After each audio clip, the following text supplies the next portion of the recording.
ઉઠો જાગો અને ધ્યેય પ્રાપ્તિ સુધી મંડ્યા રહો.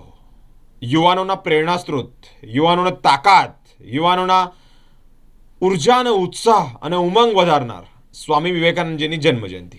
દર્શક મિત્રો, 12મી જાન્યુઆરી જ્યારે આજે જન્મજયંતિ ઉજવાતી હોય તે અંતર્ગત વડોદરા શહેરના નવલખી મેદાન ખાતે એબીવીપી દ્વારા એક કાર્યક્રમ કરવામાં આવ્યો. એ કાર્યક્રમ એટલે વ્યસન મુક્તિનો કાર્યક્રમ. સાચા અર્થમાં યુવાનો વ્યસનોથી મુક્ત રહે તો ભારત દેશનું ભાવિ ઉજ્જવળ રહે.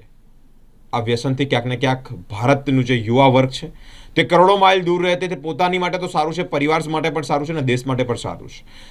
એક કાર્યક્રમ જે વ્યસન મુક્તિનો કાર્યક્રમ યોજવામાં આવ્યો, તેમાં પોલીસ અધિકારી સાથે સાથે જ એસઓજીનો સ્ટાફ અને યુથ આઇકોન આરજે ક્ષિતિજ ઉપસ્થિત રહ્યા અને શપથ પણ લેવડાવવામાં આવ્યા.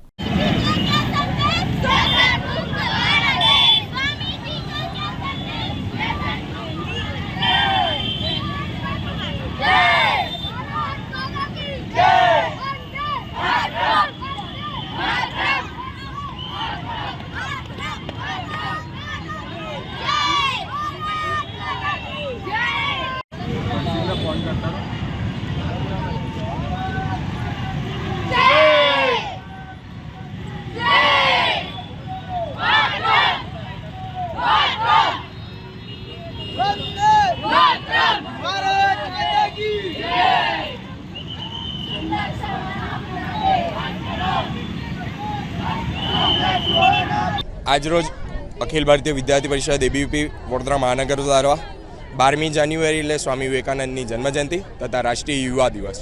વિદ્યાર્થી પરિષદ આ 12મી જાન્યુઆરીના ઉપલક્ષમાં વડોદરા મહાનગરમાં 50થી વધુ કાર્યક્રમ તમામ સ્કૂલોમાં કરવા જઈ રહી છે અને કાર્યક્રમો પણ સારા એવા થઈ રહ્યા છે. સાથે સાથે 12મી જાન્યુઆરી એટલે યુવાનો દિવસ કહેવાય અને આજનું યુવાન એક નશામુક્તિ તરફ જઈ રહ્યો છે. તો વિદ્યાર્થી પરિષદ આની પાછળ વિચારણા કરે છે અને સુંદર મજાનું આ નશામુક્તિ અભિયાન શરૂઆત કરે છે આજથી. 12મી જાન્યુઆરી યુવાના દિવસથી જ આ નશામુક્તિ યાત્રાનું આયોજન કર્યું છે. આ નશામુક્તિ યાત્રાનું આયોજન નવલખી મેદાનથી શરૂઆત થઈ, સાયન્સ ફેકલ્ટી MS યુનિવર્સિટી ખાતે પૂર્ણ થશે અને આનો મુખ્ય હેતુ એ જ છે કે આજનો યુવાન નશામુક્તિથી દૂર જાય અને તેની આજુબાજુ જે નશા કરી રહ્યા છે તેને પણ દૂર કરે. વિદ્યાર્થી પરિષદ તેને જ લઈને આજે મોટી સંખ્યામાં આયોજન કર્યું છે. એમાં 500થી વધુ વિદ્યાર્થીઓ આ યાત્રામાં જોડાના. ઋષિક મકવાના, વડોદરા મહાનગર મંત્રી, એબીવીપી. મેસેજ એ છે કે આજનો યુવાન છે એ દેશનું ભવિષ્ય છે અને અમને બધાને અને સમાજને, દેશને એમના ઉપર ખૂબ અપેક્ષાઓ છે. ખૂબ ઉજ્જવળ ભવિષ્ય બનાવે એવી અમે કામના કરીએ છીએ અને વ્યસનોથી હંમેશા દૂર રહી, પોતાના દુશ્મનોને ઓળખે અને વિકસિત દેશના નિર્માણમાં સહભાગી બને એવી અમે શુભેચ્છા પાઠવીએ.